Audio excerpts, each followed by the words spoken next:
I remember the day I started to lose my hearing. I remember it because two things had happened the day before. I had received a particularly painful numbing injection at the dentist's office prior to having some work done, and my daughter was raped and left for dead in a dumpster just outside her college campus. We got the call at 4 a.m. Being woken like that by a shrill ringing in the otherwise still and quiet dark is something no one should have to experience. Before you pick up that something has happened, that something life changing is about to be dropped in your lap, all you can do is answer. Mr. Barrister? The voice on the other end said. I'm sorry to call at this hour. It's about your daughter. I'll never forget these words or the icy way they wrapped around my heart. My daughter. My baby girl. I looked at my wife. She looked back at me, and she knew. If I never again hear the sound she made then, I will consider myself blessed. In the flurry of packing and finding a flight to get to Emily and all the gut-wrenching worry, I didn't even notice it at first. It wasn't until we were in the air and Helena was whispering prayers under her breath beside me that I heard it. A high-pitched keen in my left ear. They came in what I can only describe as short beeps. It reminded me of hearing test tones. I stuck my finger in my ear and wiggled it around, trying to lessen the sound, but it remained, steady and irritating and beeping. It was pushed to the back of my mind the moment we landed, however, and we raced from the airport to the hospital, where Emily was lying unconscious with a row of machines standing vigil at her bedside. I'd seen them countless times before. I knew what they each did and why they were attached to her, but in that moment they were strange. Mechanical monstrosities that made her look so small and frail. As we sat there, stroking her hair and telling her how we loved her, I had a flashback to the only other time Emily had ever been in a hospital. She had been 6, maybe 7, and it was bedtime. She wanted to stay up longer like her older brother, but I told her to stop jumping on her bed and settle down for sleep. I turned my back for just a minute. I don't even remember why. And she slipped. Blood was pouring out of a nasty gash over her eye, where she struck the headboard and she was screaming. After we'd calmed her down and got a look at the wound, we agreed she'd need stitches.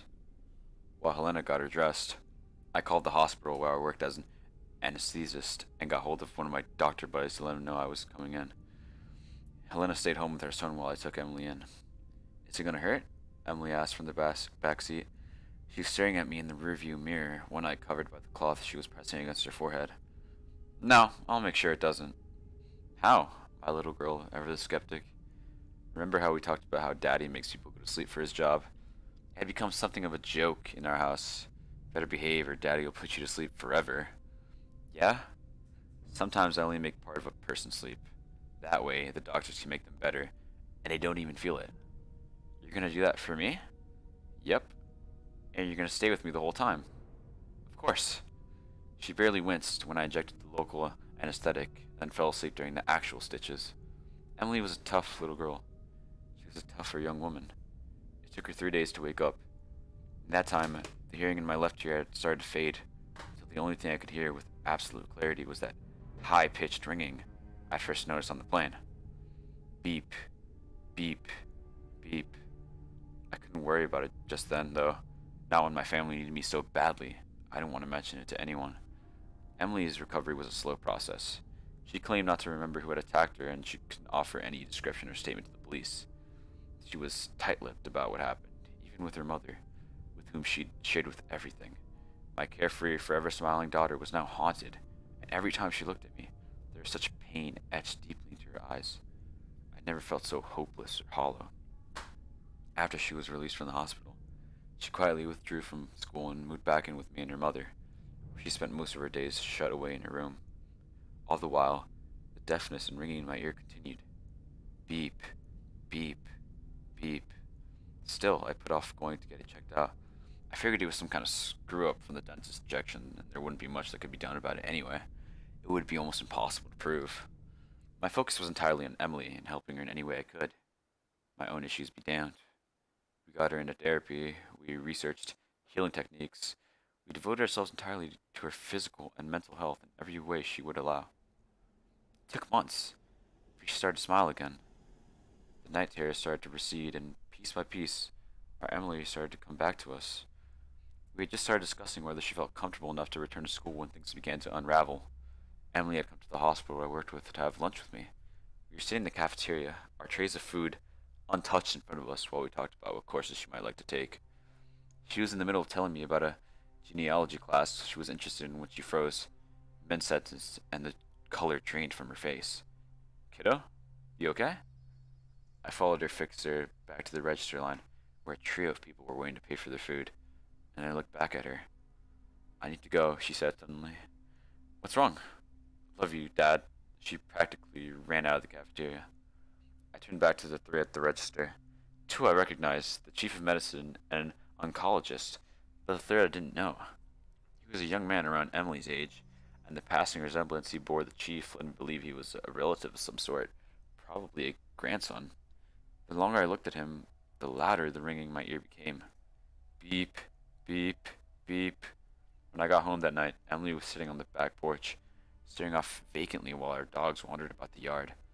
She jumped when I opened the slider and took a seat next to her. You okay? I asked. Yeah, she said. The silence that fell between us was a heavy one.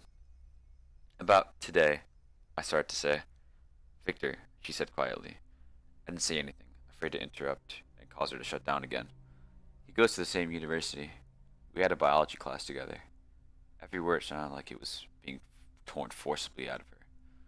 We found out we were in the same area, so we talked a few times about classes and how you and his grandpa worked for the same place, and then we traded pictures and stuff.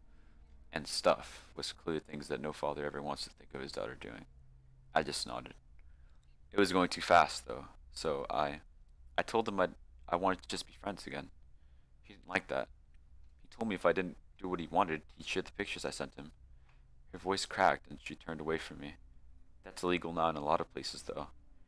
And I said I'd make sure he'd get in trouble, but he got angry. Victor had cornered her outside a club and tried to get her to go home with him. When she refused, he became violent.